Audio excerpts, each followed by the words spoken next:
également démarré dans un SOC, Oui. donc un Security Operating Center. Est-ce que tu peux nous expliquer un petit peu en quoi consiste la mission day-to-day d'un SOC, en fait?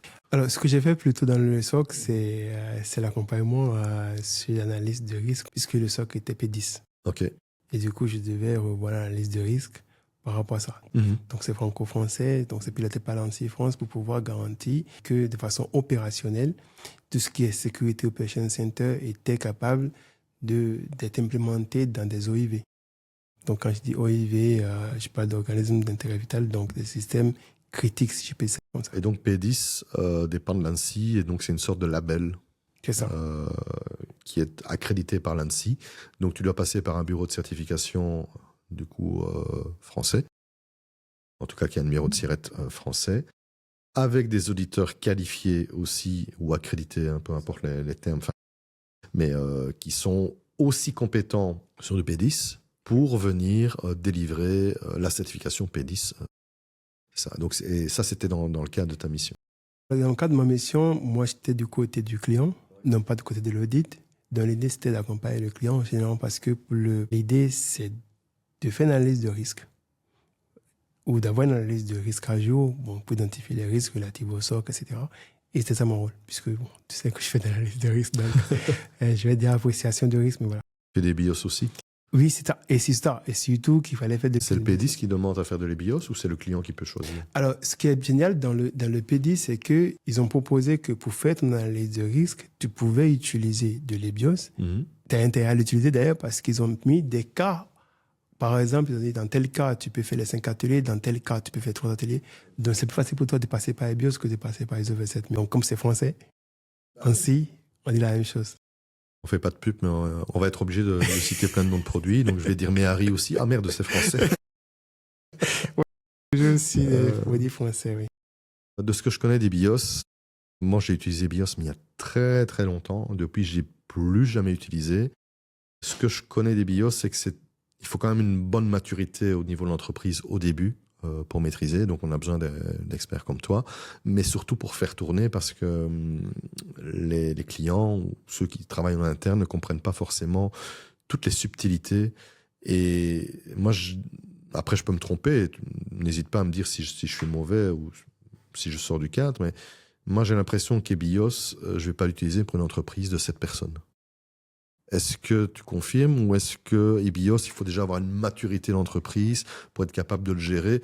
Et je parle aussi en utilisation des BIOS en day-to-day. Hein. Si ça doit me coûter un équivalent temps plein que je dois payer pour remplir mon analyse de risque EBIOS, alors qu'on peut faire un risk register, je parle uniquement sous ISO 27001, bah, tout ce que j'ai vu en audit ISO, ça passe. Est-ce que là, du coup, avec le P10, le fait d'indirectement obliger EBIOS donne déjà un autre niveau de maturité? Pas forcément. Pas forcément. Je pense qu'on est sur des produits de l'ANSSI. On est sur des produits français. Oui. Donc, il n'y a pas de raison Voilà. de sortir de ce cadre-là. Et c'est aussi un moyen de dire on a une chaîne de valeur. Donc, PASI, P10, ISO, je dis ISO, BioCRM, tout ça, tu vois, on est que sur une chaîne de valeur française. Donc, je pense que, oui, je pense que c'est déjà ça. Pour moi, du coup, ça fait aussi un intérêt hein, pour ceux qui ont un SOC et qui voudraient du coup être P10. Ah oui, je comprends tout à fait. Hein. Il y a un intérêt parce que du coup, tout le monde parle le même langage, Exactement. le même vocabulaire. On sait que s'ils sont P10 et qu'il y a une analyse BIOS derrière, ils ont au moins un tel niveau de maturité. Pourquoi P10 existe? Parce qu'il y a P10, mais il n'y a pas que P10. Il y a PRIS, il y a Secnum Cloud en France, autour de l'ANSSI. Pourquoi est-ce qu'ils ont créé P10? Alors, P10, c'est pour répondre à une demande factuelle. Donc, la demande, c'est les organismes dont je t'ai parlé tout à l'heure, qui sont les OIV ou les OSE. Quel système de détection tu vas installer? Est-ce qu'on va prendre n'importe... Est-ce que chacun va installer son CIEM, chacun va installer son Splunk, tu vois? Ouais. Non. Et du coup, pour pouvoir être sûr que les vulnérabilités ou les tentatives d'intrusion, etc., sont détectées dans un environnement rigide et que c'est des systèmes critiques, il vaut mieux définir un cadre, je pense, à mon avis, qui permet de dire, OK, on va définir des prestataires de qualité. Oui. Donc, à travers le P10, on va dire, OK, on a une liste des gens qu'on va dire plus ou moins matures, quand tu vas le P10, capables, qui a la capacité nécessaire pour aller faire de la détection dans un environnement critique. Pour éviter que chacun essaie de dire, je vais faire un SOC manager et qu'on ne contrôle pas derrière. C'est la détection. Donc, c'est très opérationnel, mais c'est la détection. Que, par exemple, tu parlais de gestion des incidents au niveau des prises, donc c'est pas pareil. Ou du passé qui va être l'audit, qui va qualifier des auditeurs pour aller faire des audits comme je le fais là, mais sur des environnements critiques. Tu vois, c'est pas le même périmètre. Donc, le P10 est vraiment focalisé sur la détection. Les sociétés qui sont P10 vont être des sociétés qui vont répondre à des marchés pour des sociétés qui, elles, sont des OIV, du style grosses entreprises françaises du CAC 40, sans les citer, parce que du coup, elles doivent aussi démontrer que dans leurs suppliers et dans la chaîne de valeur, ils ont pris des suppliers avec un certain niveau. Alors, la petite expérience que j'ai eue dans cet environnement-là me permet de dire qu'en fait, c'est devenu comme une marque de confiance. Donc, même si mon client n'est pas P10, il veut quand même un SOC P10. Même si mon client n'est pas soumis à un audit PASI, il veut des auditeurs PASI. Il veut des auditeurs LPM. Oui. Pourquoi? Parce qu'il se dit, ah tiens, eux au moins, je suis sûr qu'ils ont prouvé, ils ont un label qui prouve. C'est pas déclaratif. Voilà. Ouais. Ils ont pu prouver qu'ils ont la maîtrise, qu'ils ont le contrôle, qu'ils ont l'expertise nécessaire, les outils nécessaires, et que voilà, on peut faire confiance. Donc, au-delà du fait que, oui, les environnements critiques, donc ceux qui ont des environnements critiques, c'est eux qui sont sujets, au P10 ou au PASI. Ceux qui ne le sont même pas commencent à nous réclamer. Je me rappelle, avant de quitter un de mes employeurs, c'était la demande qu'on avait. Si vous n'êtes pas LPM, on n'est pas soumis, mais on préfère LPM. Oui. On préfère des gens qui sont passifs. LPM, c'est la loi de programmation militaire. Pardon. Ouais. Donc, on préfère des gens qui soient qualifiés LPM ou PASI ou P10 parce que c'est gage de confiance. Oui, c'est du marketing. Et c'est du marketing. J'ai un client comme ça me fait songer à ça. J'ai un client comme ça à Luxembourg qui, eux, ils opèrent un SOC. Et ils sont bloqués parce que le marketing aimerait bien que leur SOC soit labellisé au niveau... Non, parce que... Ouais, ça, ils sont à Luxembourg. Ils sont à Luxembourg. Donc, le CISO, j'ai une discussion avec lui, il est en train de chercher, il me dit, mais Fab, qu'est-ce que je peux mettre en place? Je dis, tu peux regarder du côté des critères communs. Ouais, j'ai bonne chance. Ou tu peux regarder au niveau lab et accréditation, mais d'un lab. Et alors, on transforme ton SOC en lab, et à ce moment-là, ça devient aussi une certification ISO, j'ai oublié laquelle, mais plutôt au niveau de la... Alors là, il y aura tout ce qui est calimétrie. Et je dis, moi, je ne peux pas t'accompagner, on n'est pas expert là-dedans. Mais parce qu'ils sont à Luxembourg, mais ils rayonnent en Europe. Mais je leur ai dit, mais si tu n'as pas une filiale française en France, ça ne sert à rien. Oui, parce que c'est le marché français qui demande des C'est le marché français qui demande des passifs. À Luxembourg, et ça n'existe pas. Ça n'existe pas, mais c'est tellement petit. Après, ils peuvent toujours créer une filiale française et dire qu'ils sont passifs en France au P10 et... Ça va être... sauf que le SOC est à Luxembourg pour la territorialité des données aussi. Parce que Luxembourg, c'est quand même beaucoup de banques.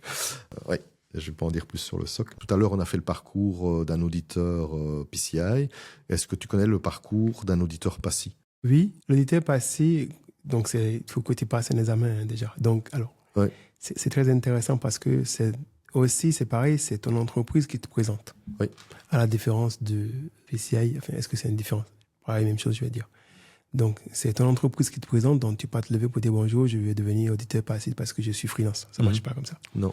Donc, ton entreprise te présente, donc au revoir. Alors, mais ce qu'il ne faut pas oublier, c'est que l'entreprise, elle aussi, elle dépend de toi. Donc, c'est une relation de dépendance. Si tu pars, elle n'est plus PASI. Du coup, l'entreprise te présente, il faut que tu fournisses ton casier judiciaire, etc.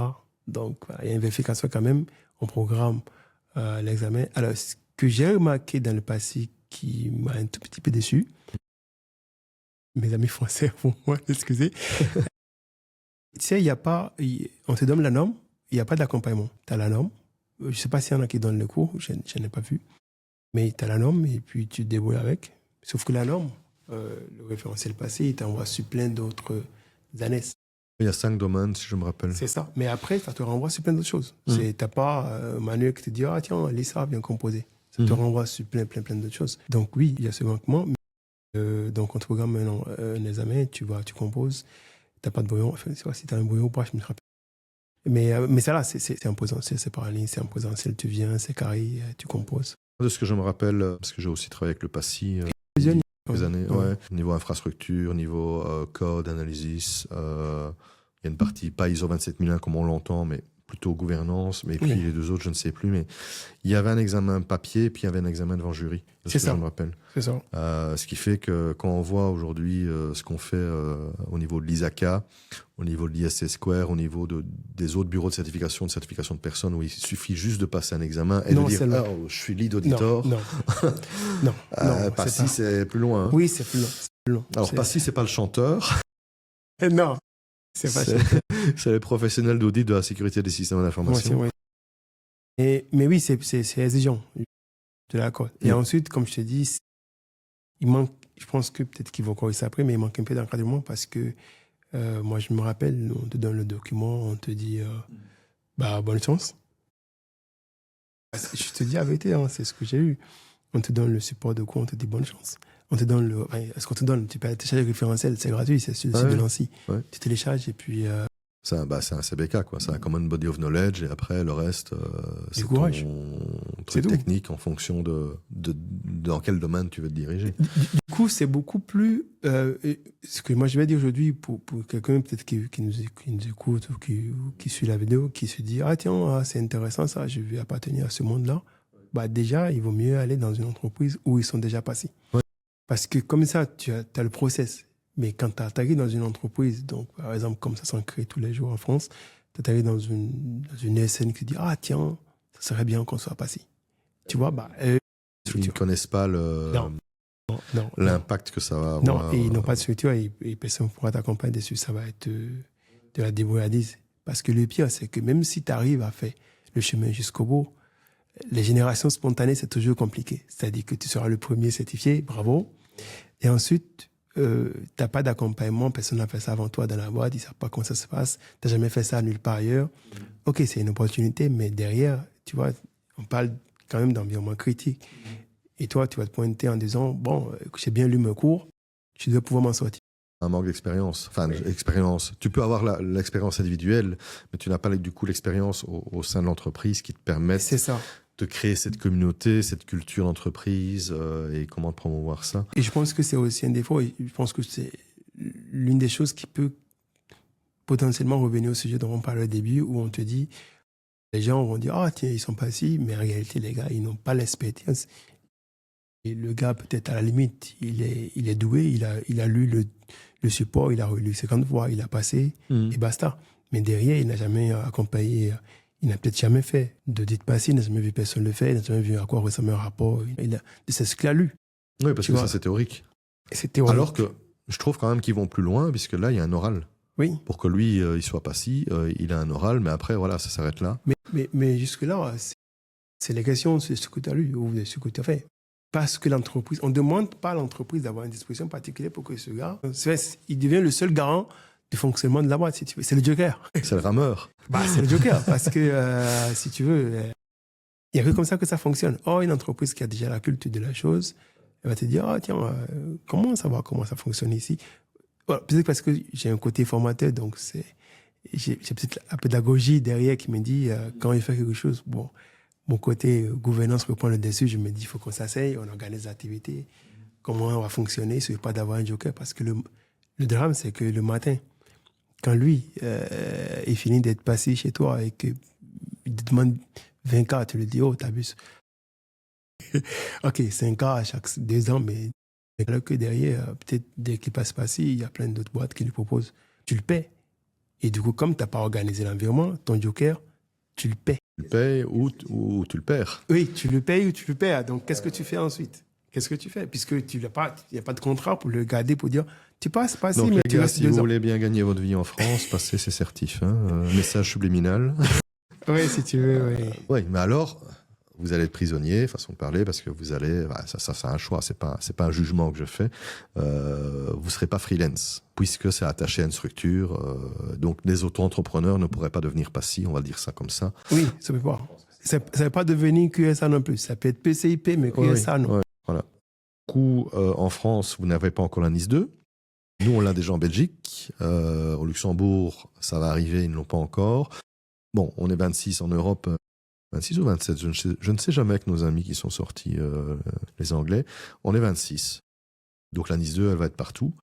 Comment est-ce que tu vois maintenant le lien entre la NIS 2 et tout ce que la France a déjà fait, en fait, qui démontre une certaine maturité? Donc, ils ont du PEDRIS, ils ont du PEDIS, pardon, du Secnum Cloud, ils ont du PASSI, ils ont la LPM, ils ont déjà des choses au niveau IV. Le NIS 2, ça va être facile alors pour eux. Ah, ça devrait. Pour certains. Pour certains. Bah. Et pour les autres, pas. Pour les autres, pas du tout. Parce que comme tu sais mieux que moi, que NIS 2, on a élargi le périmètre. Oui. C'est toute la boîte. Il faut te poser la question, ceux qui n'étaient pas dedans avant. Ceux qui en faisaient passer avant, ils n'ont pas de problème. Ceux qui étaient P10, ils n'ont pas de problème. Mais tout le monde, tout ce monde qu'ils ont rajouté, puisqu'ils ont élargi le périmètre, tout ce beau monde qu'ils ont rajouté maintenant, qui eux, ne se considèrent pas comme des OIV avant, tout ça, organisme important, organisme essentiel aujourd'hui. Voilà. Où tous on se pose la question, est-ce que tu es, est-ce que tu n'es pas, on check, on remplit le formulaire sur le site de l'enseignement. Ils sont pas, personne ne peut te dire clairement si tu es certifié ou si tu es concerné ou pas. Et eux, ils n'avaient rien.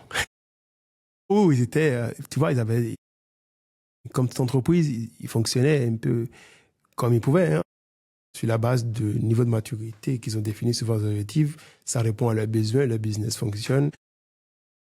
Mais derrière, aujourd'hui, oui, NIS 2 va forcer ces gens-là à être plus rigoureux sur la sécurité, ce qui n'était pas le cas avant. Et là, ils auront l'obligation dans les 24 heures de déclarer l'incident. Ce qui n'était pas le cas. Aujourd'hui, alors les seules obligations, je pense qu'aujourd'hui, c'est GDPR, c'est 72 heures. Donc, moi, je me rappelle que j'ai fait de l'analyse de risque pour un client qui était NIS 2.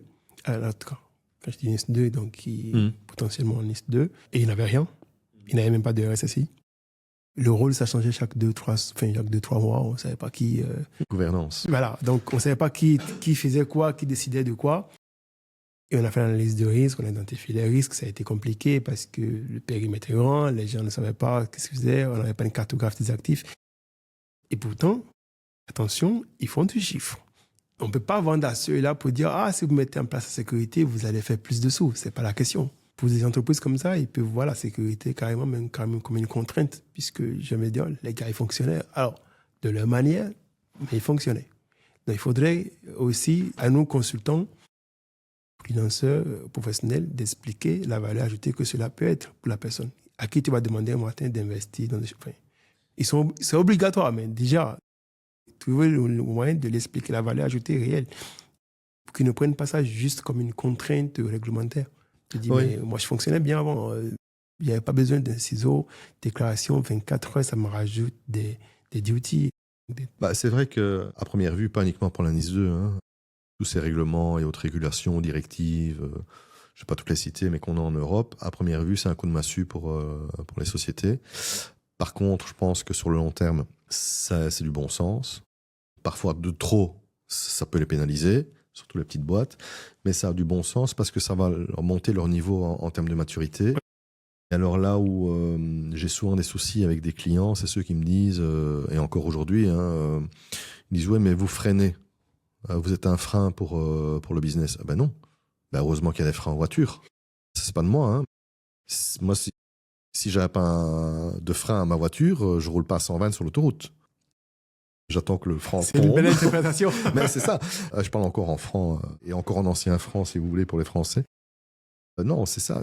On est une assurance. Donc, on est une sorte d'assurance. Mais parce que je sais que j'ai un frein, je peux aller beaucoup plus vite. Par contre, je ne freine pas tout le temps. Je suis pas là pour freiner le business. Et ça, c'est un peu ce qu'on fait. Et là, au travers de ces régulations et des directives, il y a pour moi des opportunités de croissance au niveau des sociétés parce que du coup, on démontre une certaine maturité. Et là, on peut aller plus vite. Donc, c'est un peu l'écosystème qu'on a discuté tout à l'heure avec les banques, avec la confiance PCI DSS. C'est un peu ce qu'on fait avec le SOC au niveau de P10. Mais j'ai un SOC P10, j'ai pas besoin d'être certifié ou accrédité.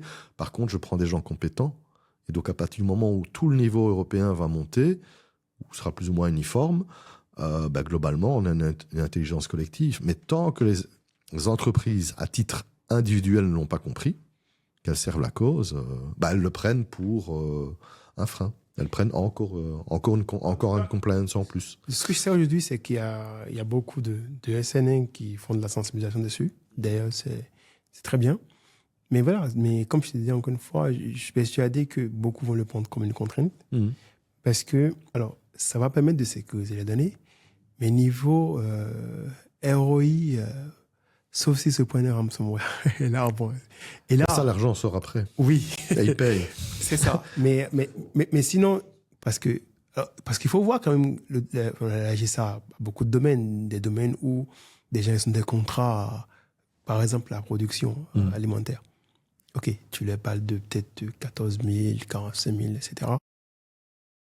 Les palmes d'ISO un peu, peut-être, mais pour eux, aller dire il faut mettre en place la sécurité, ils ne le voient pas. En fait, ils ne perçoivent pas tout de suite la valeur. Oui. C'est à nous de leur dire, attention, ça fonctionne bien, mais un matin, ça peut ne pas fonctionner.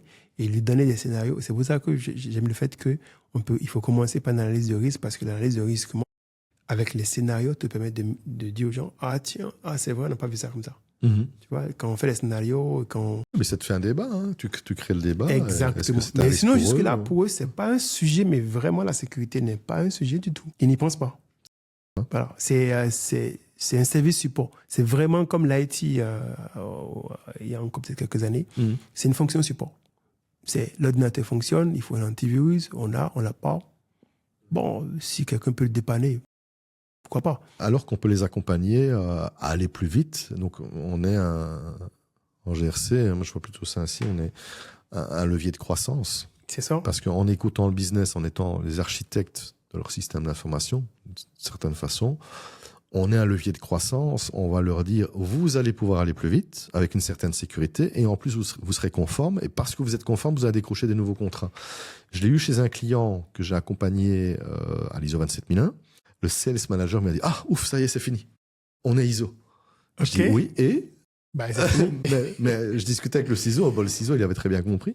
Je dis oui, et il dit, mais ça y est, c'est bon. Alors, quand est-ce qu'ils reviennent? Dans 3 ans? Je dis oui, mais attends, il y a Dora aussi. Mais il me dit, mais non, mais on n'est pas Dora, nous. Je dis, rassure-moi, tu viens pas de signer un gros client qui est une banque. Il me dit, si, pourquoi? Je dis, attends un peu, tu vas voir le contrat cadre dans 6 mois. Il va te poser la question. Et alors là, ils ont commencé à poser la question.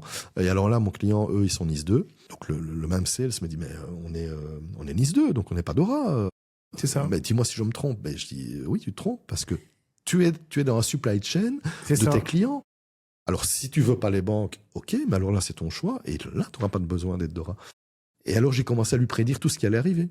Je dis, tu vas devoir mettre des tests d'intrusion, que l'ISO 27001 ne te le met pas. Alors, nous, la première année, on l'a fait soft. C'est seulement la 3e année où on met le test d'intrusion. Pourquoi? Parce qu'il y a Dora.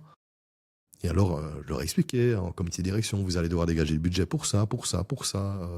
Mais vous êtes ISO certifié 27001. Oui, mais votre client, là, va aller plus loin.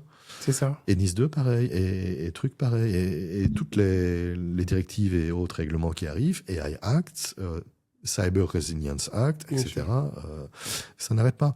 Donc moi, je me sers de l'ISO 27001 comme une base pour venir faire ma sauce. C'est mon liant. Et après, je mets les ingrédients que je veux dans la sauce et tu seras compliant. Et donc, je me sers de ça comme outil. Les ayatollahs de l'ISO vont me tuer parce que l'ISO n'est pas un outil, c'est un standard. Ça, c'est pour l'ISO 17024 si vous passez un examen. Non, ce que je veux dire par là, c'est que moi, je m'en sers comme framework pour accompagner une certaine maturité en cyber. Et après, je viens mettre les ingrédients que je veux. Et là, il y a une maîtrise. Je te dis, on nous dit encore, et ça vient de l'informatique à papa d'il y a 25 ans, vous, à l'IT, vous êtes un frein. C'est tous les jours. Et moi, je pense que ça vient aussi un peu de la formation que nous avons reçue. Quand tu fais un parcours d'ingénierie, on ne t'apprend pas forcément que ton métier, c'est de faciliter le business. Oui. On t'apprend à maîtriser la norme, à l'appliquer, on t'apprend la technique, comment implémenter. Si tu fais une ingénierie, système, réseau, on te prend comment configurer X, Y, Z. Mais on ne te dit pas, tiens, le métier, tout ce que tu mets en place doit faciliter le business. Et du coup, tu sors avec un niveau technique très élevé, te dire, tiens, je peux implémenter ça. Sauf que derrière, tu n'as pas de visibilité sur le business. Et j'aime le fait que tu parles de gouvernance parce que ça aussi, c'est un métier que j'adore, mais qui est super mal compris. Oui. Ben, c'est ça que je vis toujours là-dedans. Hein. Oui, c'est vrai, je pense qu'on devra faire un autre podcast sur la GSC parce que il faudrait qu'on ait le temps d'expliquer le métier, de montrer réellement quel impact ça peut avoir, que c'est pas la GSC, c'est pas, je sais pas, une matrice RACI, je sais pas comment les gens le définissent, mais ça serait bien qu'on en parle de long en large. On peut en reparler, hein. Ça on peut... Du métier GSC. Je vais faire évoluer le podcast pour l'année prochaine déjà. Déjà ici, il y a une évolution, donc on est en studio. D'accord. Tu vois, les autres podcasts, je les ai faits à distance, etc. Aussi par prise de temps, par manque de temps, des deux côtés. Hein. Okay. Et j'utilise Riverside pour ça. Mais pour 2026, il y a déjà des trucs qui arrivent à l'international et sur Paris. Donc à un moment donné, je vais descendre sur Paris et on fera 3-4 podcasts sur une journée. Donc on pourra faire le tome 2.